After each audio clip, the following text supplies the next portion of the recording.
Hi guys, welcome to Binary Programming.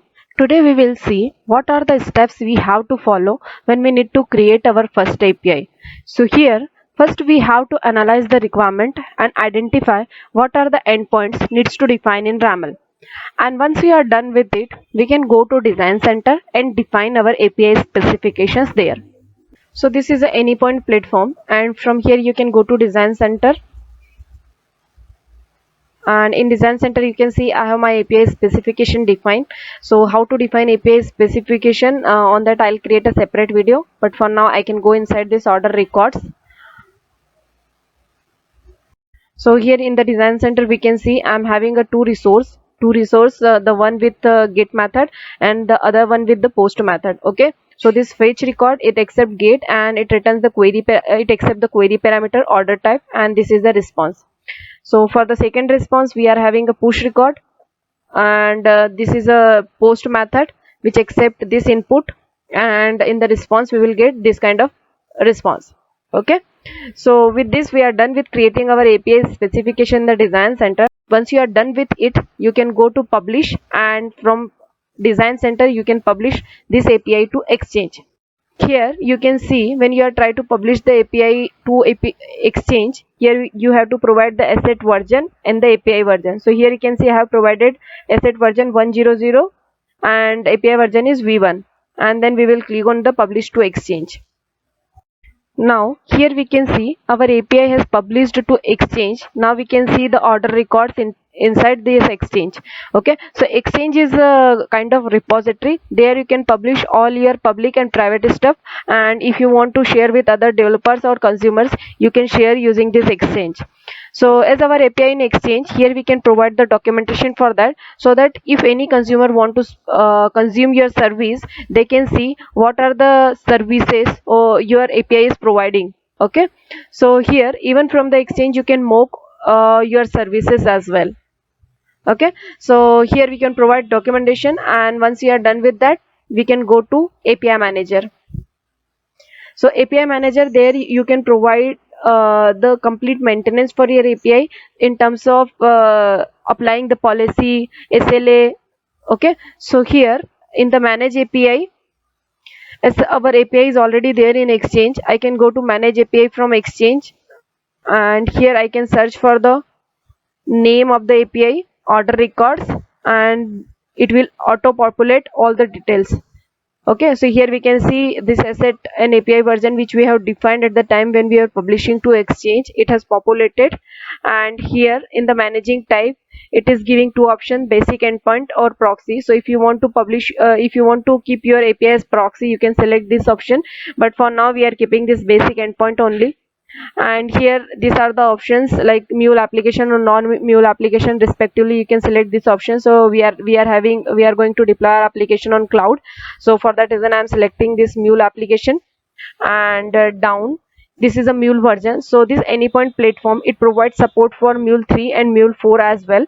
So for that reason these options is available. So here if you are trying to deploy or if you are trying to do implementation for your API in mule runtime 4, then we have to select this option, otherwise it will give some problem.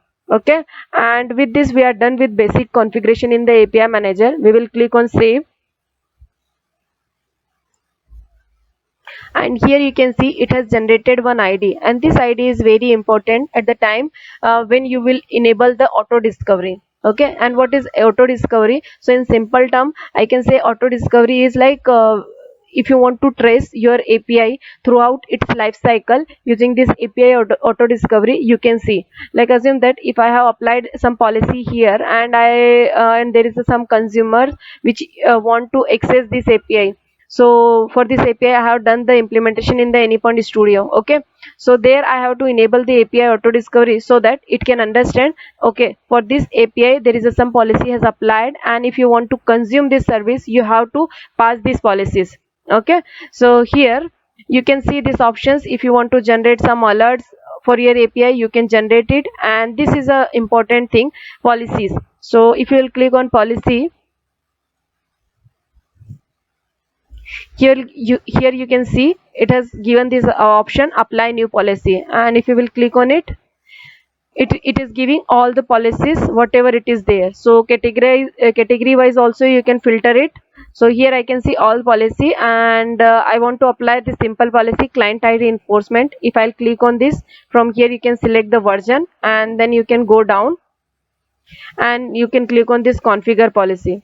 So client ID policy is like whenever someone want to consume your service, they have to pass the client ID and secret for this API, then only it will allow the access. Okay, so here you can see it is asking for the client ID and client secret. So client ID and client secret, here it is giving two options. Like if you want to pass these IDs inside this basic authentication header, then we can select this one, or if you want to customize it, so here we will customize it and we will pass inside the query parameter. So here I'll select query params, and inside that I want to pass this client ID, and same for the client secret. Okay, so next time whenever I'll try to access this one, it will ask for the client ID and client secret in the query params, and if I'll not pass, this will give me unauthorized access with 401 status code. Okay, now here this option, it asks for if I want to apply this policy for all the resources inside a RAML or for any specific resource. So in Design Center we have seen I was having two resources, one is push records and the other one is fetch records. For both the resources, if I want to apply this policy or for any specific resource, so here you can see it is giving two options. So here if I'll select this apply configuration to a specific method and resource, so from here you can select the method type for that respective resource, and you can give the path. Okay, so with that you will be able to apply this policy to a specific resource, but for now I want to apply it for both the resources which I have defined in the RAML, and then I can click on apply. So as we can see, our API has created, our policy has created for this API, and if you will click here, from here you will get in the action, you will get all these options. So if you want to edit this API or you want to disable it or remove it, you can do that. Okay, now as we are done with applying the policy, I can go to designs, I can go to Anypoint Studio, and there I'll try to implement this, and also I'll enable the API auto discovery, so that if I'll try to access this API without passing the client ID secret, it should give error. And also we will see how we can generate the client ID and secret, because as of now we just applied this policy but we have not asked for the access. Okay, so how consumer can ask for the access, that also we will see. So let me go to Anypoint Studio, here new mule project, and here I'll give the name of my project, and from here we can select the API. So these options anyhow I have explained in my API kit router video. If you want, you can check out, and here I can search. So here it is coming order records. Okay,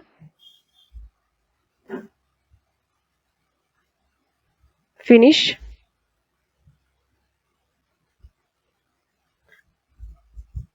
So here you can see I imported my API at the time when I was creating this project, so that it has created the skeleton for our API on the basis of API specifications which we have defined in the RAML, and that RAML it has included inside the source main resources under API folder. Okay, and here now let me try to enable the API auto discovery. So I can go to global elements and then create, and here we'll see API auto discovery, and here it is asking for the API ID. So this is same API ID which we have seen at the time when we were creating this API. So here you can see this is the API ID we have to pass there. Okay, so here I'll pass this API ID and the flow name.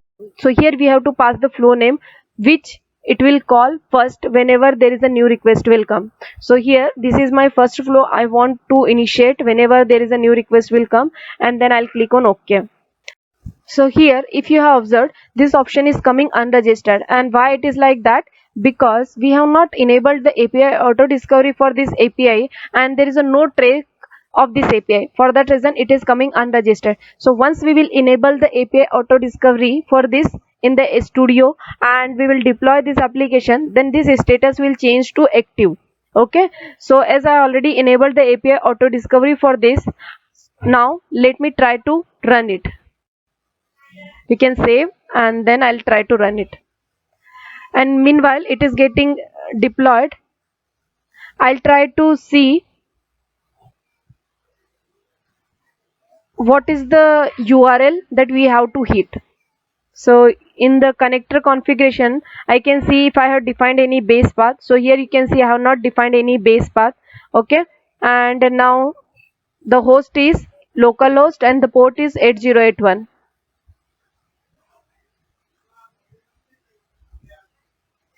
So here we can give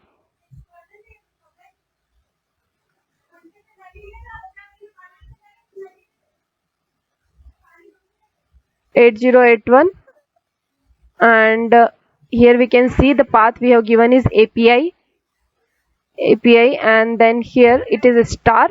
So we have to see what is the next path we have defined here. So this is a fetch records, and I can copy this fetch records, and fetch record is type of get. So here we have selected method type get. Okay, and this one accept one query parameter. So here we have to see, we have to pass one query parameter. Here we have to pass the order ID. So here we can see our application got deployed, and if you will see here, as we have enabled the API auto discovery, so at the last it is giving that there is a one policy has applied, that is client ID enforcement policy which we have applied. Okay, so here it should come like this whenever you will enable the API auto discovery. Now let me try to hit the endpoint, as we have already configured here the localhost 8081 API fetch records and the order ID. So here if you will see, this is the order ID, and here in the query parameter I am not passing any client ID and secret which we have defined in the API manager. Okay, so let me try to hit it.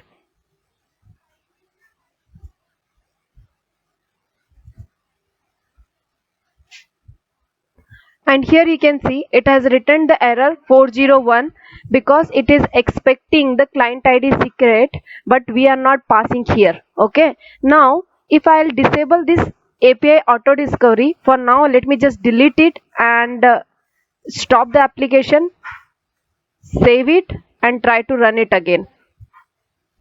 So here you can see the application got deployed again, but so this time you can see we are not getting any other logs that we were getting at the last deployment. Okay, because here we have disabled the API auto discovery, and now this project or this application is not sure from where this API is belongs.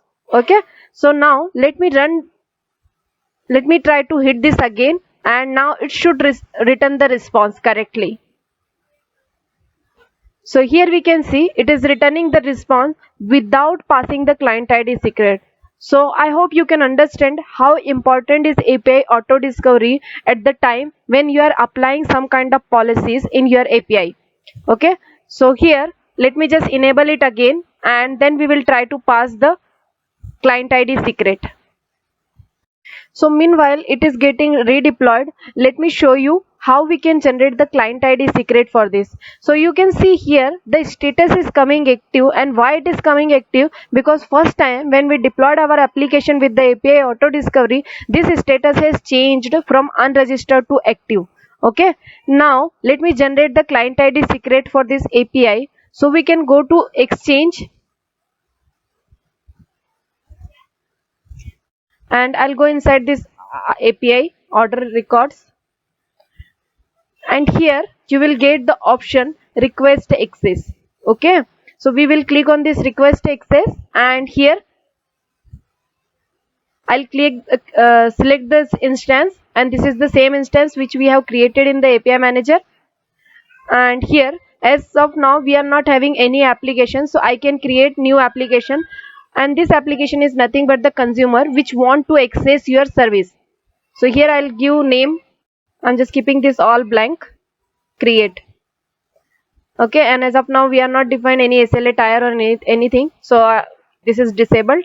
And then we will click on request access. So as we can see here, it has generated the client ID and client secret. We can copy this client ID and client secret in our Postman. So here,